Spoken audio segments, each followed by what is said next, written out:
Hello everyone, welcome back to Scylla's Podcats, or welcome to Scylla's Podcats, and welcome to a project that I will be calling Read It and Unhaul It. No, that's a joke.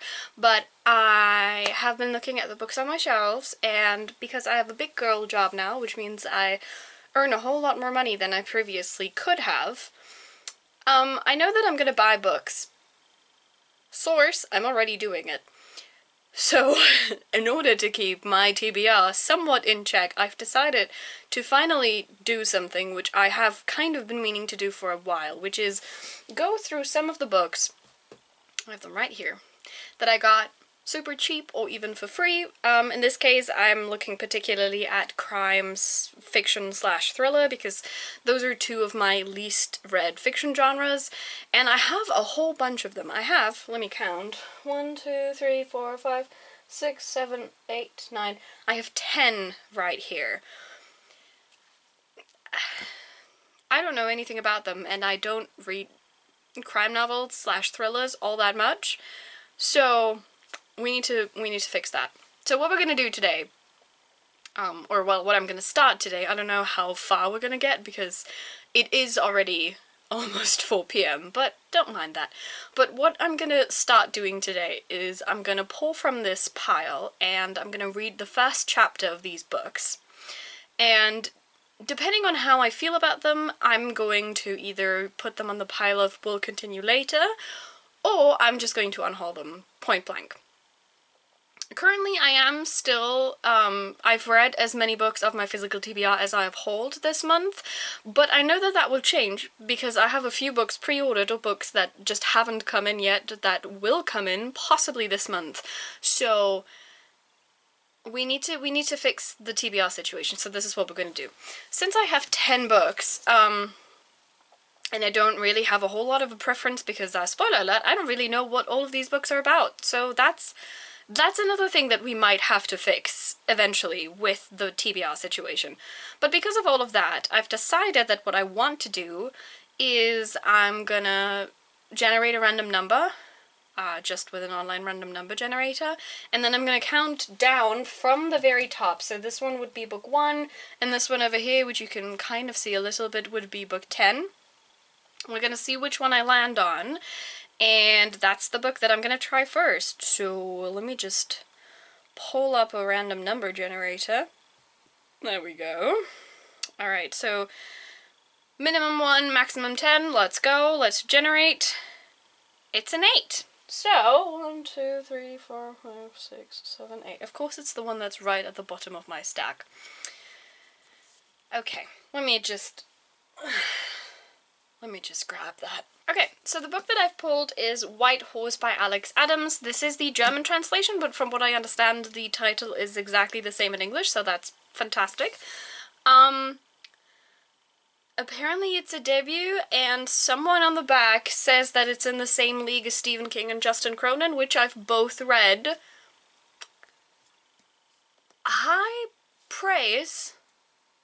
We'll see if that's justified. The book has, in the German edition, about 430 pages, give or take. And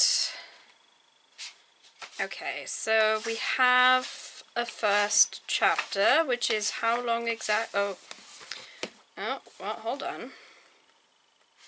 Okay, there we go. So the first chapter's about 30 pages, which shouldn't really take too long, so I'm gonna try the first chapter of White Horse, and then I'm gonna get back to you guys. Alright, so I've read the first chapter. As I said, I got to page 35. The premise is kind of interesting. Apparently we're in like a post-apocalyptic, or like during apocalyptic novel. Our main character is a woman who's survived, apparently. We don't really know a whole lot because, I mean, it is the first chapter. And so far, the chapters seem to be in small snippets, which are basically about then and now. So, what happened then, aka we start with her having weird dreams about some sort of...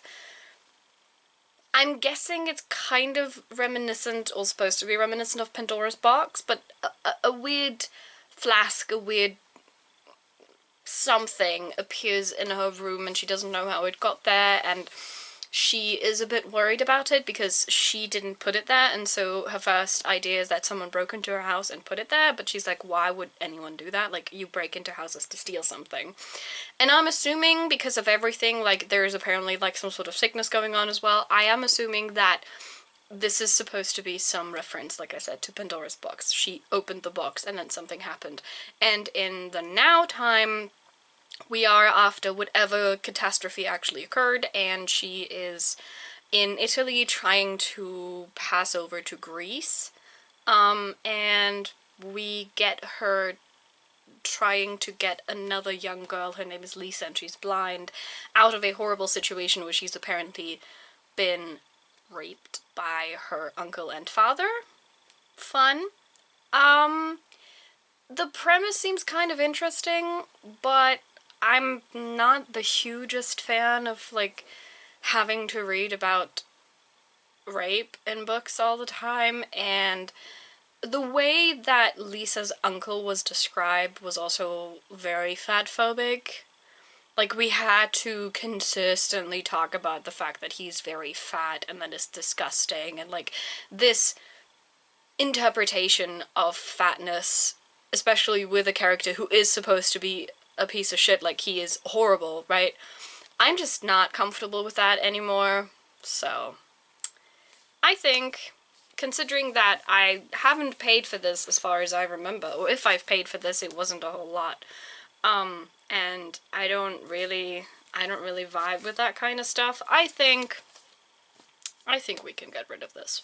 So I'm gonna keep the, like, bookmark situation here because I do want to log the pages on Storygraph because I think I deserve that, but it's a no from me. No thank you, White Horse.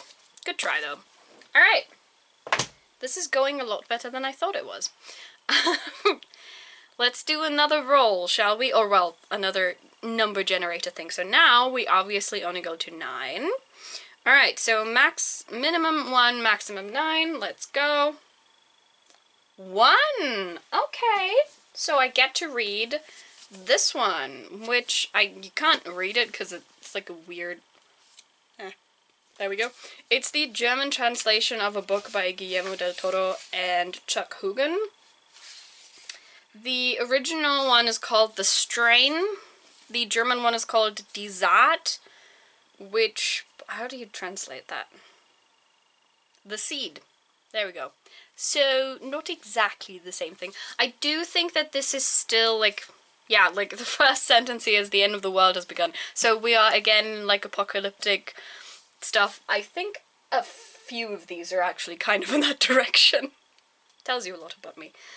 I think this is like mystery thriller, potentially with some sci-fi fantasy elements. I've no idea. I do like Guillermo del Toro as a film director. I feel like I know the name Chuck Hugan, but I don't know from what. Apparently he's an author. Okay, so they've wrote this together, and I do think that this is the first in the series, if I remember correctly.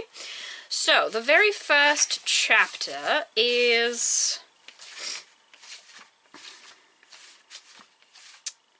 okay, so this doesn't really have chapters. The first bit is called The Legend of Yusuf Sardu, which is like 15 page... well, no, 15, not, like 6 pages. And then the next starts like this. I don't know if you can see that. But it basically is apparently like a few pages of something, of like a black box. And then we are... okay, so this seems to be not necessarily chapters, but it's like bits and pieces, and I think it has something to do with a plane, perhaps, perchance. And I do feel like giving it maybe a little bit longer. So, considering that we don't have chapters, I feel like, yeah, like you see these pages, like this one, like there's one, where was it, that said boarding, which is right over here, like this. There's a lot of pages like that interspersed. Okay, So, I gave the other one about 30 pages, and I feel like it might only be fair to do a similar thing here, so maybe put that as my limit, unless the first chapter is, like, already, I don't know, 25 pages, and I don't want to read 50 pages.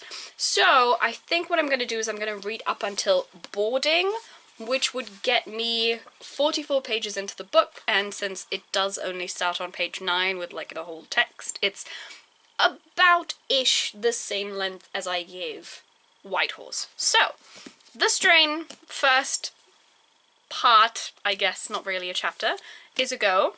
I'm gonna see if I like it or not. I kind of have more hopes for this one, because, again, I do like Del Toro's work, so fingers crossed. So I finished the first part, because, again, there's not really chapters in the strain. That is what it's called, right? I need to check again, because I don't want to say dumb shit. I say dumb shit all the time. The strain. Okay, it is called The Strain. And this is really intriguing so far. So basically, as I said, there's not really chapters, but the parts that I've read so far are basically about a weird little legend that was told at the beginning, as I said. That one was slightly odd, but I'm assuming that it's going to have a lot more to do with everything that's going on in this book. And then we immediately cut to a flight from Berlin to, was it New York? I don't remember. Yes. Flight 753 from Berlin to New York. We get a small part of the black box, which basically tells us that everything was fine up until they landed, after which the entire plane turns completely black. There's no response, there's no nothing, they cannot hail it from the tower, no one is answering, which is very scary.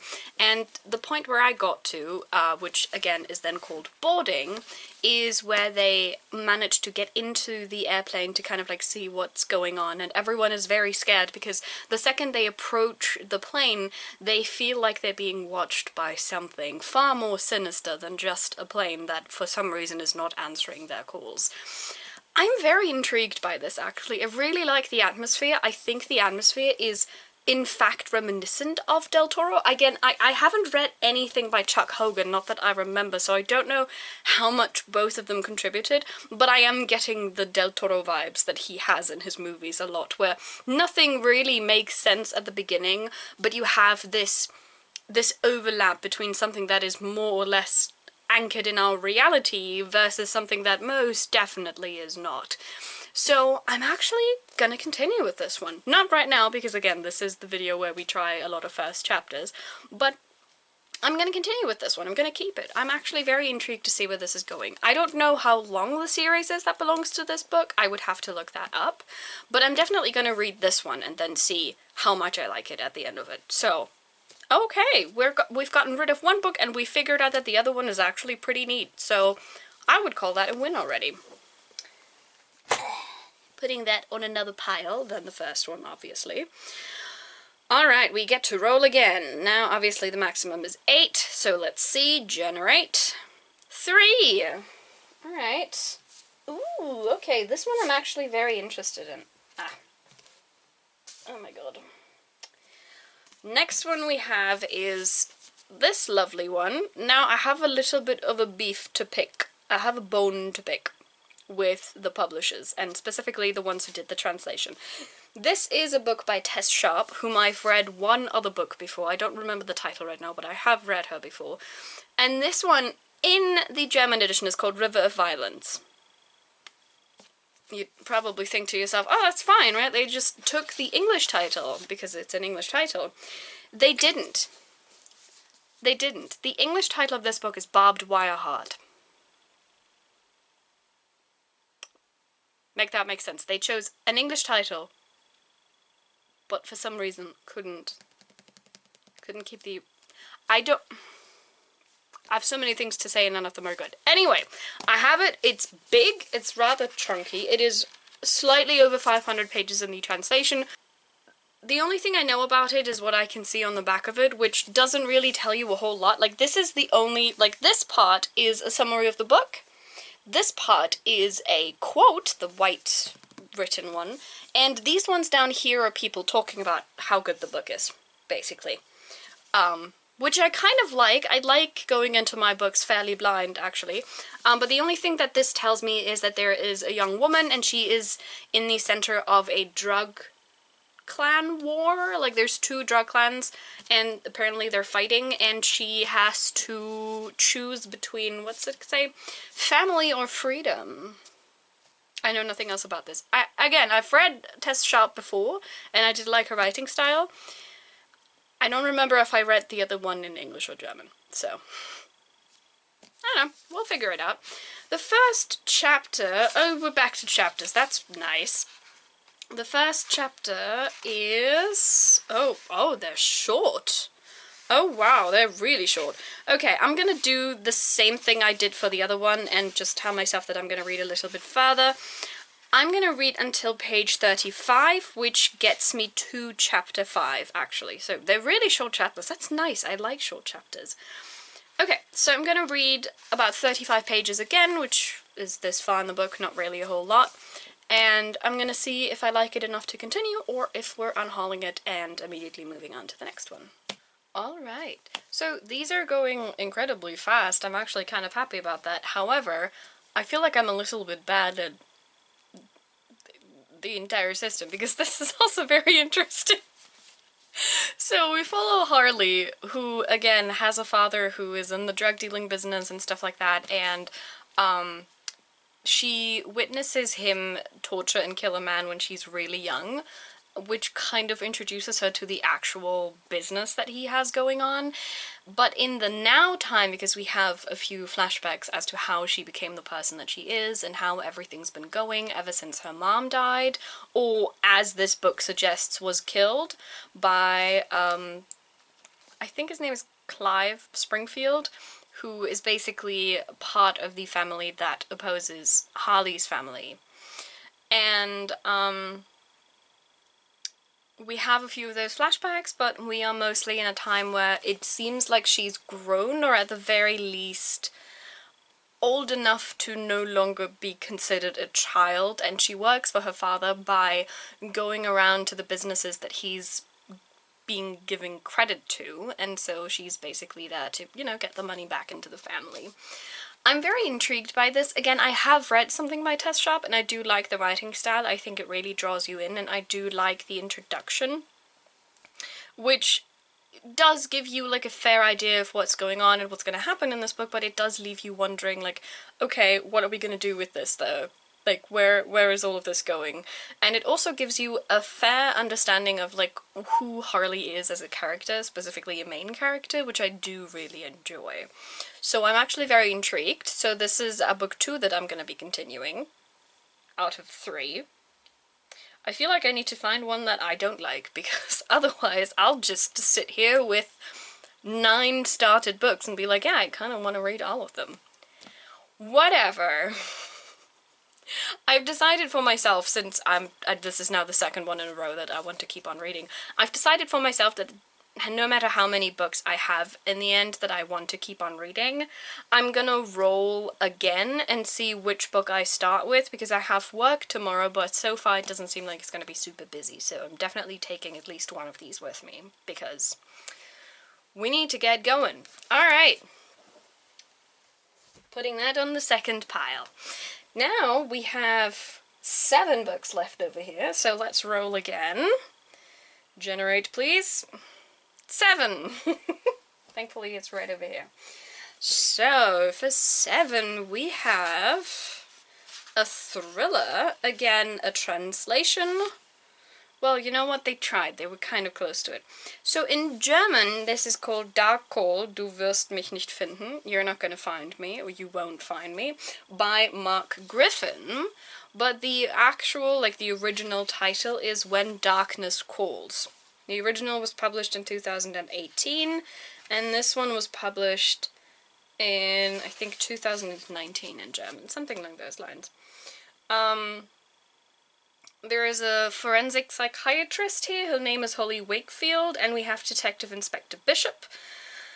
And apparently this is like their first case together, so that's the kind of vibe that we get from this. I have absolutely no idea what this is gonna be. Apparently this is this author's thriller debut, so who knows. I've decided that with this one, if I don't like it, I'm probably going to give it to my mom. In general, all of the ones I don't like, unless they're like super violent or something, I'm going to probably give them to my mom because she reads thrillers and crime novels a lot more than I do, which, in all fairness, is not hard, but she makes it a personality and I love that for her. These are like some of her favorite genres. So I think especially with this one, I might give that one to her if I don't like it. I will say that with those kind of thrillers, they are usually written very entertaining, so there's a chance that I'm gonna at least want to be entertained by it, so. I'm not holding super high hopes for this project, making me get rid of like 7 books at this point. Whatever, it's fine. I'm gonna give this a shot and then I'll get back to you after the first chapter. The first chapter for this one, oh thank god, where are chapters again? The first, oops, how many chapters is this? Hello, excuse me. Oh my god, they also have social, you know what, this is something I have noticed about crime novels and specifically thrillers. They do tend to have shorter chapters. Alright, so I will be on page 34 if I finish 4 chapters, so I think that's what I'm going to do again. I'm going to give it a fast shot, I'm going to give it a bit more than 30 pages, and I will see you guys on the other side. Fantastic news, even though it is not badly written and it is kind of interesting in its approaches, I'm not feeling a particular need to read this anytime soon. So I'm gonna put this into the unhaul pile. I'm gonna give this one to my mom because I don't remember if she's already read it. I don't think she has.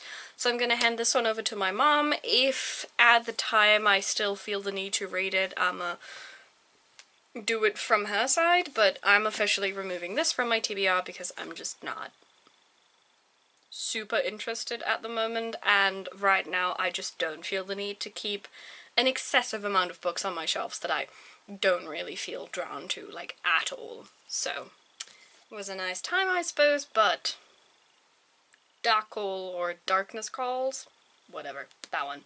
She's going on the unhaul pile. Goodbye. Alright. 2 and 2. Not too bad. Not too bad.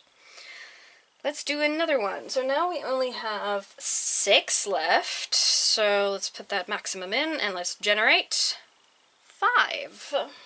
Of course I get to dig again. Give it to me.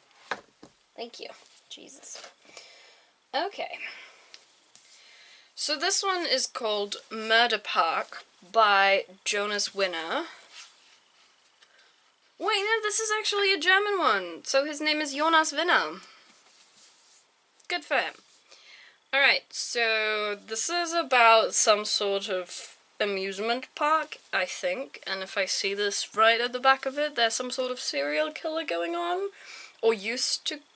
Okay, hold on. Let me just read this, because I think I'm spouting nonsense.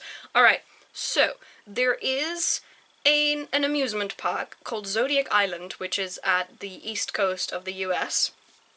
And 20 years ago, from everything that's probably going to go on in this book, there was a serial killer there who killed 3 young women.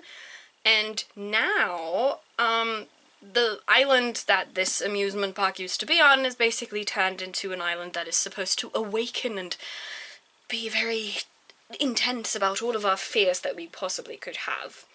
And our main character, Paul Greenblatt, is taken to this island together with 11 other people for like some sort of amusement, whatever.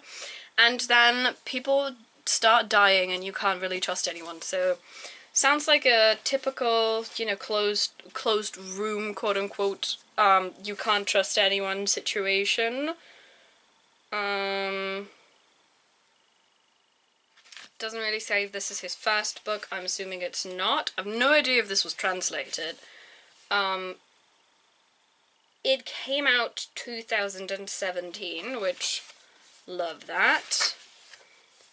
Ooh, okay, so it's a little bit of a, like, mixed media type situation, because we have video interviews, apparently, of, if I'm understanding this correctly, the 12 people on there, and if I see this right, this one says, well, technically, you can translated as virgin, but it's not virgin. It's the zodiac sign that's...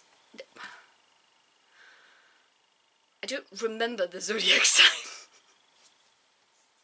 It's not virgin. I'll figure it out while I read it, but basically, I'm assuming that this is going to be the zodiac sign situation, if I understand this correctly. Oh, this one seems to be a bit longer. Alright, hold on.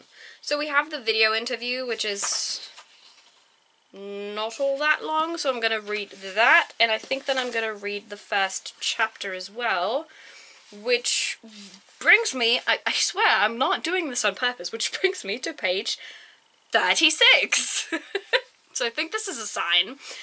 So I'm going to read until then. I'm going to see how much I like it. I am kind of excited that this is, I think, the first one. Yeah, this is the first one I'm picking up that's not a translation, so I'm kind of excited about that. We'll see how much I like it. We'll see how much I enjoy it. So I would say Murder Park is a go. Let's do this. Number 5 of 5. Maybe I'll actually make it through all of these today. I don't yet know if that's actually going to happen, but, you know, we will find out. Okay, it got cold, so I'm wearing mittens. Whatever. So I actually didn't make it to chapter 2. So, first of all, I remember that the zodiac sign is Virgo. I was so close. I remember that, but yeah, it's definitely the zodiacs, because I am currently halfway through the second interview, which is under the sign of Scorpio, which is for another character that we got briefly introduced to in, like, the normal text parts.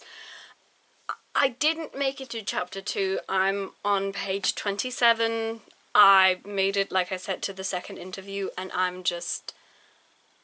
not feeling it. It's not bad, but it's not grabbing my attention whatsoever, and considering that this is an experiment to DNF books that are on my shelves that I have been meaning to read for ages and have not gotten to, I think this is a fairly good sign that this is supposed to go into the unhaul pile, so that is where we shall lay it to rest. 3 to 2. I think we're doing kind of good. Alright, so we have 5 books left, one of which is massive, so watch me pull that one now. So, auto-generating a number. 2! Not 3. Okay. 2. So, I think this is another, like, original German one. This is a crime novel. Let me just check that real quick. It is, actually. So, the German title is Ihr unschuldiges Herz, which translates to Her Innocent Heart, by Richard Hagen. And, apparently there is something happening with, a pediatrician getting killed, apparently. And, again, it's one of those, like, first cases of some police officer or whatever.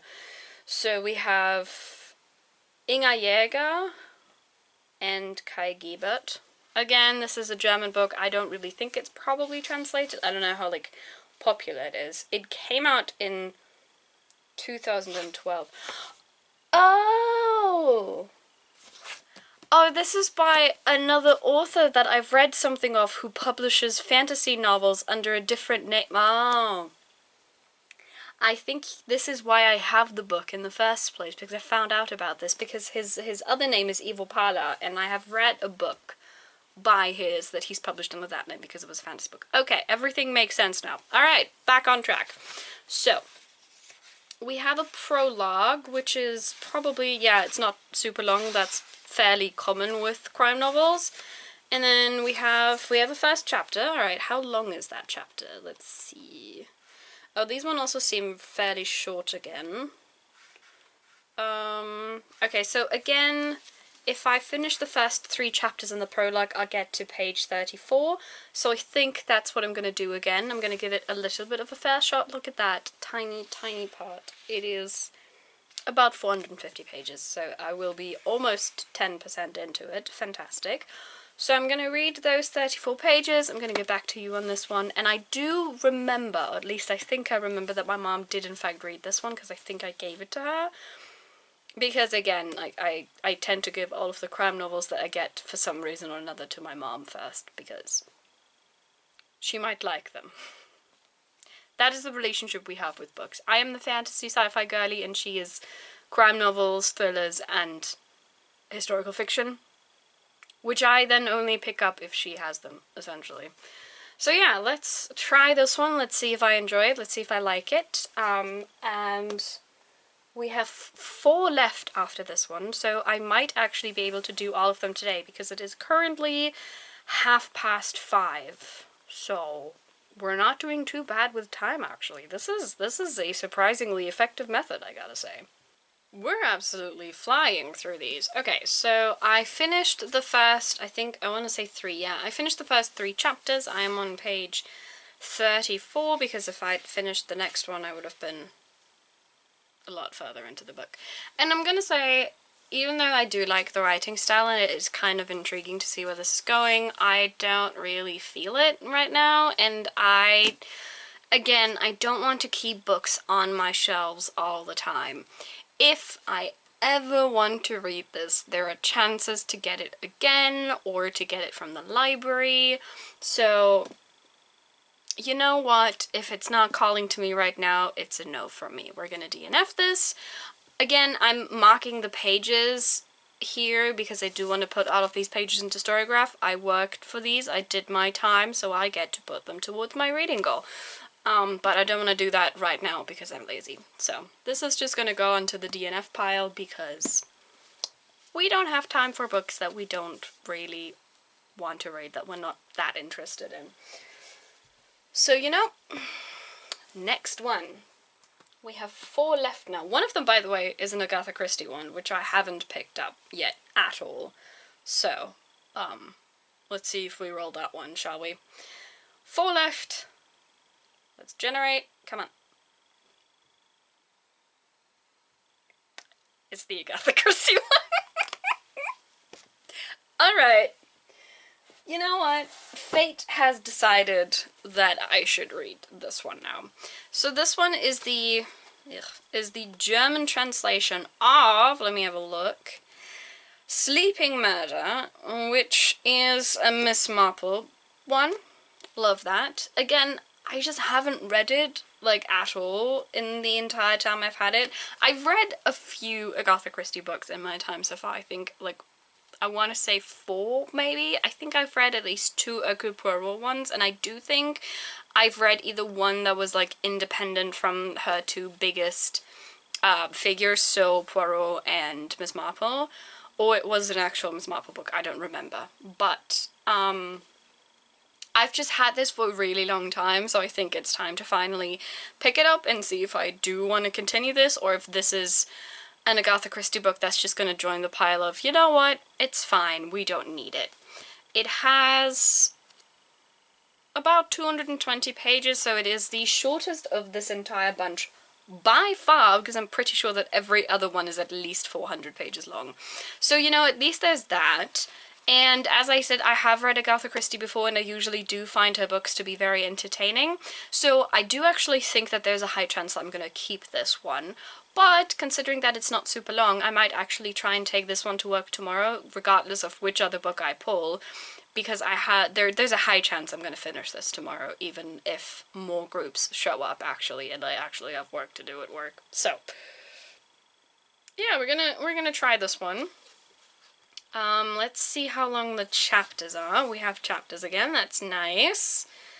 Okay, so this is, oh, okay, I see. They don't necessarily start at the beginning of the page. Alright, that's gonna take a bit of getting used to. I swear I'm not doing this on purpose, but if I finish 4 chapters, I'm gonna end on page 34 again. I don't know what it is with these books, but I'm gonna take it. I'm gonna take it.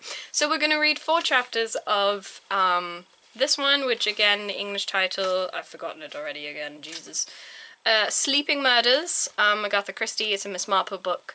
I know that you don't technically have to read the Miss Marple or Poirot books in order, because they usually don't really have a whole lot to do with each other, so I think I'm gonna be just fine with that. and I'm gonna see if I enjoy it and if I want to continue reading it. Again, there's a high chance I will, but you know, you never know. So we're gonna try an Agatha Christie one, and I will get back to you on the other 3 once we're done with it. Alright, that didn't take very long. Again, it was just 34 pages, and they are fairly small pages. As you can see, the book is pretty small. I really liked it. I'm not surprised. I really enjoy the, like, very cozy atmosphere that Agatha Christie is very well known for in all of her crime novels. Basically, in this one, we follow, what's her name?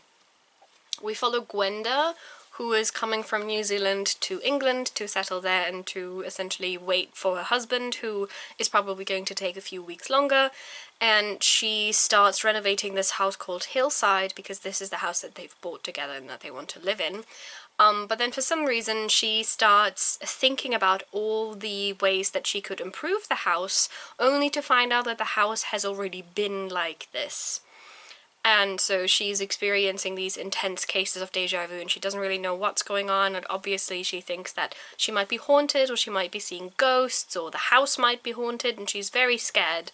And she meets Miss Marple, who tries to give her a rational explanation for this, but is then herself very intrigued by this rational explanation, and kind of like starts investigating a bit there. Very cozy. I will say that from everything I've read of Agatha Christie so far, her Miss Marple books are usually the most cozy ones, even though there's still murder, or at least some sort of, like, crime, usually murder. The Miss Marple ones always feel the most cozy, which probably is because Miss Marple is a very cozy character. I do like her a lot.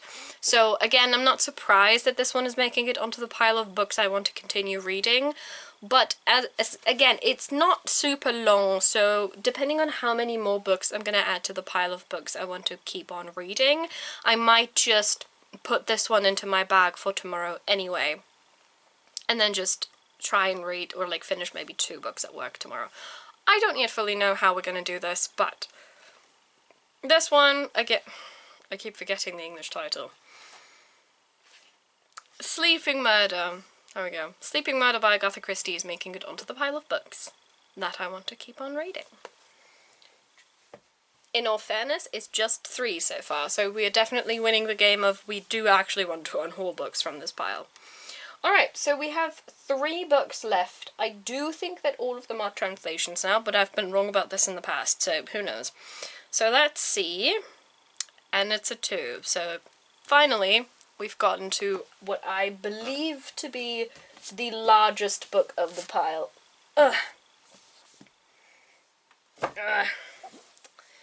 And it is this massive book. So, this one is an English translation, or like a translation from English. The original is called Killer Intent. It came out in 2018, and the author is called Tony Kent. Fun. The German title has absolutely nothing to do with Killer Intent. It's called 321. How do I translate the other one?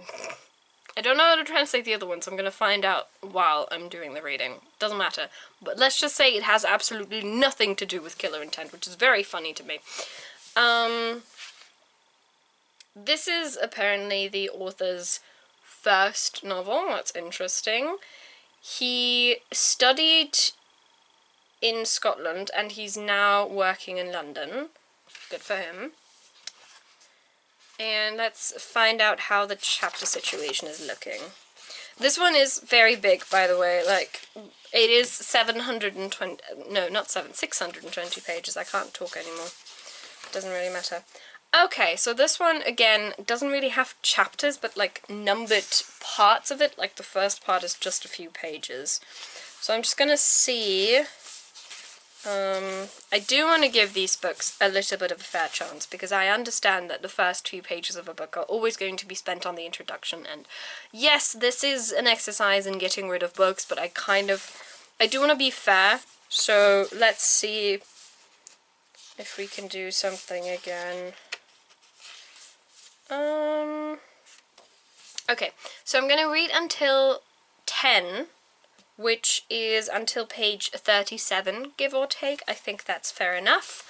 That's about this much, which in this book translates to, like, about, what, 5%? I think so. No matter. So we're going to try 36 pages, 37 pages of Killer Intent, and we're going to see if I like it. Not gonna lie, I kind of hope I don't, because that's a very big book. I like long books, but not in an exercise where I'm trying to get rid of books on my TBR, so whatever. We're gonna try it, we're gonna see what happens, and I'm gonna get back to you when I finish those few pages. Alright, and we are back, and thankfully to my TBR I can say no. I do like the writing style, and I'm a little bit curious, not curious enough to pick it up, but I'm a little bit curious how different this would be if I were to read it in the English original, but like those 36, 37 pages roundabout that I've just read were basically the setup to the entire plot, which is fair enough, especially with a book that is over the 600 page mark. So I'm not complaining about it, but I am saying that the way it was built up was just not really getting me at all. There were some small things where I was like, I don't really care about this, like, whatsoever. And considering that this is by far the longest book in this pile, I think it is safe to say that I should do myself the favor and just not continue this. I do also remember, because I saw that this is, it's basically an ARC version, because I used to work in a small bookshop at some point, for a month or something, and so obviously they had access to a lot of ARCs, and this is an ARC copy. So first of all, I'm not even supposed to sell this, I'm not allowed to sell this, but second of all, I know that I paid nothing for this book, and so I'm really not worried about DNFing and just unhauling it. I might give this one to my mom, because I don't think she's read this one yet, because the spine looks relatively intact, which is not the case when my mom reads a book. I love that for her. But it's giving me a good indication that I don't think she's tried this yet, so I'm going to present it to her, like I will with all of the books on the, like, DNF pile, that she hasn't read yet. So if she wants to keep it, that's fine, it'll stay in the household, but it will not stay on my shelves, and not on my TBR, because no, we don't need to do this. It was not grabbing me, and I'm not here to read over 600 page books when they don't grab me. Not anymore. We're not doing this. No thank you. So, putting this on the unhaul pile, which is very much larger than the keeping pile, and I'm very happy about that. Also, remember I wanted to look something up and then I didn't, but let me just do that now. There we go. 'Cause I don't know what the word is in English. Conspirators. So the title in German translates to 3 to 1 amidst the conspirators. Remember how I said that the original title was Killer Intent? Yeah. Good job with the translation there. Oh my god. Alright, well, I don't even want to say they tried, because they most evidently did not. Whatever. Alright, so we have 2 books left, actually. Only 2 books. Very excited about this. This has actually been a lot better than I thought it was going to be. Let's see which one we get. And it's a 1. Alright, so the next one I'm going to be looking at is this lovely thing. Is it a translation? Let's figure it out. It doesn't seem to be. Oh my god, it's another original German one. So this is by David Safier, and it's called, like, the German title is For 28 Days, essentially. I know nothing about this, except that it is set during World War II. At this point in time, I've gotten very careful of World War II anything. I don't remember where I've got this from and why I have it. I'll figure it out. Apparently this is a YA book, and it is the first one this author has ever written. He was born in 1966, and he says in his bio that this is a book that was apparently very near and dear to his heart. And from the back, from everything I can tell, this is about the uprising in the Warsaw Ghetto in 1943. And that's the reason it's called for 28 days, or 28 days, because the uprising in the Warsaw Ghetto lasted for 28 days, which was a lot longer than these people, or anyone really, thought they could make it. So there is a chance that this is actually... I hesitate to say good about topics like these. There's a lot of World War II fiction that tends to go into two very uncomfortable directions. Number one is we have to humanize the German population at the time, which I feel very torn about, because of course they were people, and of course some of them were either in active resistance or were at least trying their best to resist a regime that was about to, you know, kill them at any moment if they so much as blinked in the wrong direction. But I don't think that we should consistently humanize the population of a country that killed a whole lot of people in very, very little time, because we are so busy humanizing perpetrators and humanizing people belonging to the group of perpetrators without actively contributing, though they did passively contribute a lot of the time. So there is a slight difference there, but nonetheless this is very important. And the other type of World War II literature tends to go into the pathos direction of, like, making these, not making them seem worse, like not making things seem worse than they were, but trying very hard to tug on heartstrings in a way that seems almost exploitative of the actual tragedies that went on. And I am not comfortable with both of these, and unfortunately approximately 98% of World War II literature, not non-fiction but fiction, fictitious literature, is somewhere in those two realms, and I don't appreciate that anymore. I used to read a few more of these, especially when I was younger, especially when I was still in school, because in case you don't know, you do in fact talk about World War II a lot in German school systems. I'm pretty sure I talked about it ever since I was, like, I want to say 12, maybe. There's a whole lot in German history, specifically the worst parts, that is not taught in school, so I don't want to, like, present the German school system as something that is uniquely fantastic, because it very much is not. But I will say that they do try to teach you a lot about World War II, and so it is always consistently on your mind. You also visit concentration camps with your school to kind of, like, see just how horrible it was. Not in a spectacle, but in a learning type situation. We did that 2 times when I was at school. So, like, we used to read a lot of that literature, or, like, talk about this, and at some point I got a little bit tired of it, not in the sense of I got tired of the tragedy and of learning about the tragedies, but of how the tragedy was presented.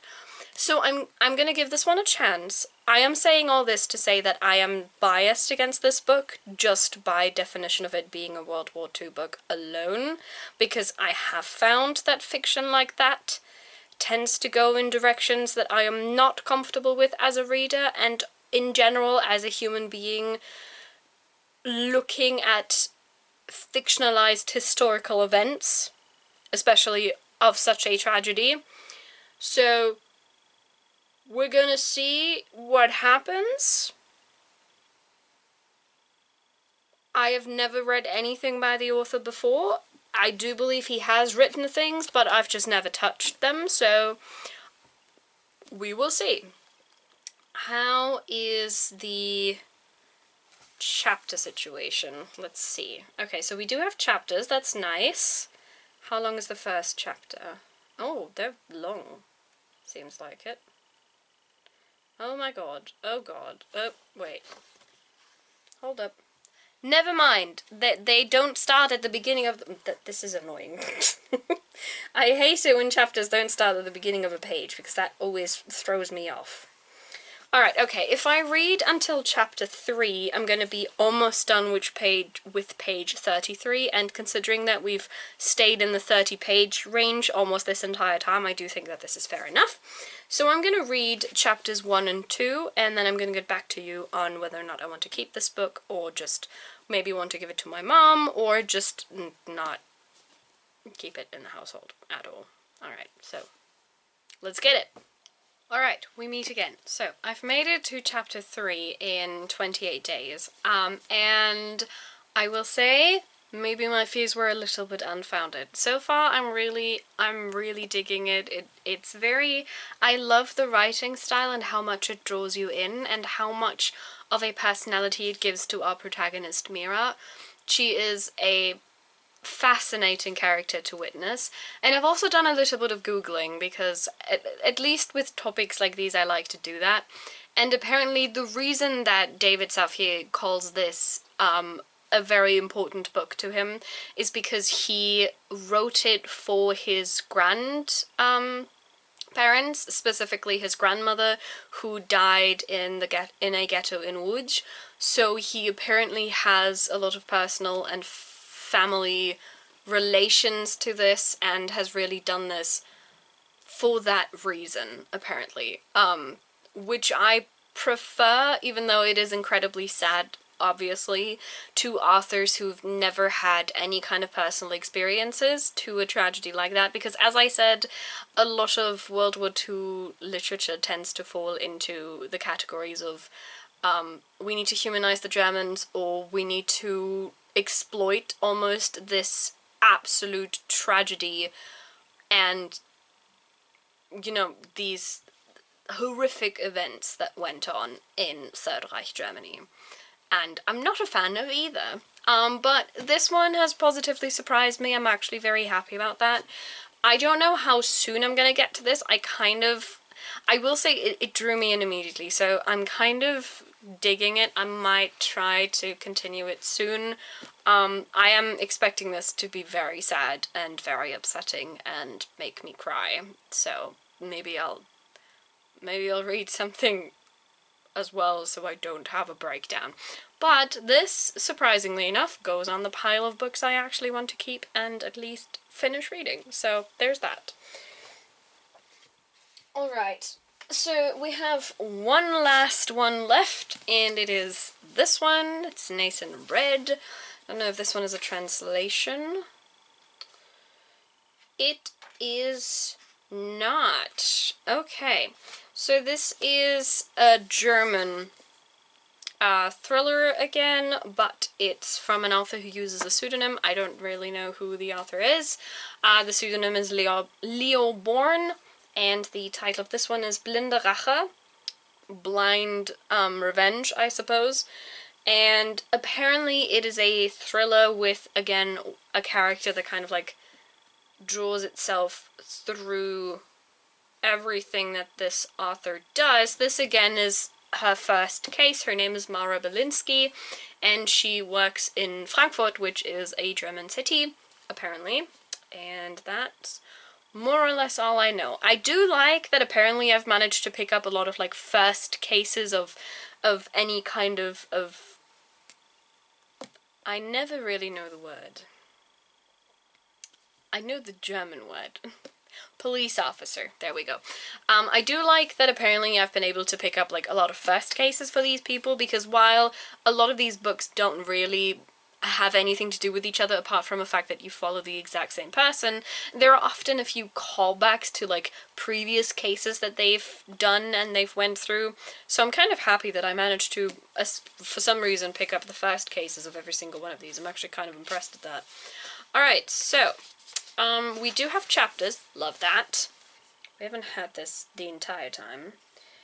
Okay, well they're, again, very short, which I do love, but again, I kind of want to try and give it a fair chance, so let's see. Okay, if I read up to chapter 5, I'm going to be done with 34 pages of this, so I think that's what I'm going to do again. I'm going to give it about 30 pages, give or take, like I did with the other ones, and then we will see if I like it enough to keep it or not. This is also at the comfortable like 450 page range. I have noticed that a lot of at least German thrillers or crime novels tend to be around that mark, even if they're translated or not, which I do think is kind of nice. Like, I don't need them to be too long. So I'm gonna get to this last one. We'll see if it'll make the piles even in number of books, or if it'll join the unhaul pile. But either way, unhauling 5 books in one video, honestly, I think I can already count this as a win. I don't know. I'm very happy about this, actually. I'm going to be getting to the first few chapters of this one, and then I will be back with my final opinion on a book, and I'll share all the titles again that I'm going to be unhauling, and all the ones that I'm going to be keeping. Alright, we're back one final time. I've read 6 pages of Blind Revenge. I think that's the best summary I have for this. It didn't particularly grab me. I'm not super interested. The first 30-ish pages, again, are kind of like a setup, so yes, the plot is going to start going off now, I suppose, like a firecracker, but I was just not really intrigued. I'm not necessarily a fan of the writing style, and the characters are also something. So this is joining the book of the DNF/unhauls. So, with that in mind, we've now finished the pile of 10 books that I gave myself, which I'm honestly very proud of. I didn't think I was going to get through all of them in this shorter time span, but here we are. So without further ado, I'm going to talk very briefly about the ones I'm unhauling, and then I'm going to talk, or like summarize the ones I'm keeping, and I'm going to update you on the ones I'm keeping, probably in some sort of monthly wrap-up or something along those lines. I do intend on making a video on like how my TBR is progressing as well, because I want to document that for each month, just based on like numbers alone, not necessarily on talking about the books. So we'll see if that actually happens, but that is a plan I have for 2025, so. Alright, this is in reverse order because that's how I've piled them in my lap, but for the books that I'm unhauling, we have Blind Revenge by Leo Bourne, we have Killer Intent by Tony Kent, we have Her Innocent Heart by Richard Hagen, we have Murder Park by Jonas Winner, and Dark Call, or When Darkness Calls, by Mark Griffin, and last but not least, White Horse by Alex Adams. All of these I'm gonna DNF unhaul because I was just not a fan of how they were presenting certain things, or just because I just couldn't be bothered to be emotionally invested enough to want to continue. It's mostly not the author's fault, it's not really my genre, and so if it doesn't really hook me at this point after having these on my shelves for at the very least 4 years, I think it's time to just let them go. You know what I mean? So that's what we're gonna do with this massive pile. Like, look, big. I don't even know how to put the, there we go, big. Nice. Oh my god, they're falling. They're not. Ugh. This was very scary. Okay. Back to the ones that we're keeping. There's one German original. As I said, this is the 28 Days one by David Safier. I do want to keep this, and I'm kind of thinking of prioritizing this maybe a little bit more because I am very interested to see where this is going. This is the only one that's more on the historical fiction side than any of the others, I think. Then we have the Agatha Christie one. I've forgotten the name again. Sleeping Murder. There we go. Sleeping Murder. This one is probably going to go very fast because it's just the shortest in the bunch, even with 28 days also not being on the super long side. But I am very excited because I do love me some Agatha Christie. Like, just as a cozy little mystery situation. Then we have the absolute offense of translating titles. Barbed Wire Heart by Tess Sharp, or as the German edition calls it, River of Violence. I'm going to be committing a river of violence. I'm very happy that this one made the cut. I do think that this is the longest one of all of them, I think, but it reads very quickly, so I actually don't think this is going to give me a lot of trouble. And last but not least, we have, forgotten the title again, The Strain. The Strain by Guillermo del Toro and Chuck Hogan. I am very excited for this one actually because it gave me the biggest like chill thrill moment, if I can call it that. Very excited to continue this. I will see if I like it enough to continue the series or if I'll just consider the first book to be good enough TM. Again, I don't know how long the series is. I've not looked anything up about this book. I'm honestly very happy about that. Now, as I said, taking my phone again, I do have work tomorrow, but it seems to be fairly free as of right now. So I do want to do a little moment of like, I want to do a little moment of like random picks of these books. So I know which ones to take here. So I'm gonna put all of the book names in here. So we have The Strain, we have Barbed Wire Heart. I refuse to call it the German translation name, by the way. With Barbed Wire Heart, we have Sleeping Murder. See, I've remembered it this time. Are you proud of me? And we have 28 Days. Alright. So we have all of these 4 books on the wheel now. Here it is, and I'm just gonna... Can I do that? I'm gonna spin it. And we landed on... Drumroll, please. Stunning. We landed on Barbed Wire Heart. Okay. Alright. That's nice. Thank you for that, wheel. So apparently, according to the wheel, I'm going to be taking Barbed Wire Heart to work with me tomorrow, or maybe I'll pick it up this evening, I don't really know yet. And as I've said, because it wasn't the wheel pick, but it's my pick, I kind of want to see if I can take the Agatha Christie one as well, just because it is the shortest one of the bunch, and I have high hopes that this is going to be a fast read as well, because of how cozy a lot of Agatha Christie books are. So, we're going to choose, ironically enough, the longest and the shortest book of the bunch. These 2 are going to be the ones that I'm going to be reading next from this pile, and The Strain and 28 Days are going to be the ones that I'm going to be picking up after that. I don't yet know if I'm going to keep the books after I'm done with them, but at the very least I'm going to read them. So, all in all, I think this was a very productive evening. I've gotten rid of 6 books on my TBR. I have 4 books that I'm immediately going to be picking up now, and hopefully also be getting rid of soon. So, I think the TBR project is now, because it wasn't before, on a very good path. I don't know if we're going to be able to keep that up, especially considering that I have money to spend now. But maybe. We're gonna be good. I do have a few more books that I've got used or for free around here that are not mystery thriller, but are like literary fiction and also some historical fiction and some fantasy picks. So I'm thinking of maybe doing this again at some point, maybe in February or March or something like that, because this was actually a lot of fun. I really enjoyed this. Just to see if I can get rid of more books like that. Because the problem is always I have the books on my shelves, and then I kind of just don't want to pick them up. But I also don't want to get rid of them without having given them at least a chance. And so we're stuck. And this was actually a really good way to get unstuck. I wasn't expecting it to be so fun. But anyway, this was great. I have now reduced a pile of 10 books to a pile of 4 books, which fits much neater into my hands. Very happy about that. I'm going to be having dinner now, and then I'm probably either going to start on Barbed Wire Heart, or I'm going to take it easy and get myself into Agatha Christie again.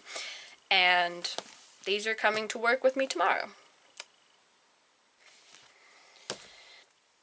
As always, I hope that you have a nice reading experience yourself, and that you keep having a nice reading experience. Maybe do something like this to get rid of some of the books on your TBR that have been piling there for over 5 years at this point. But, you know, you don't have to. Maybe you're not as irresponsible with your TBR choices as I am. I don't know.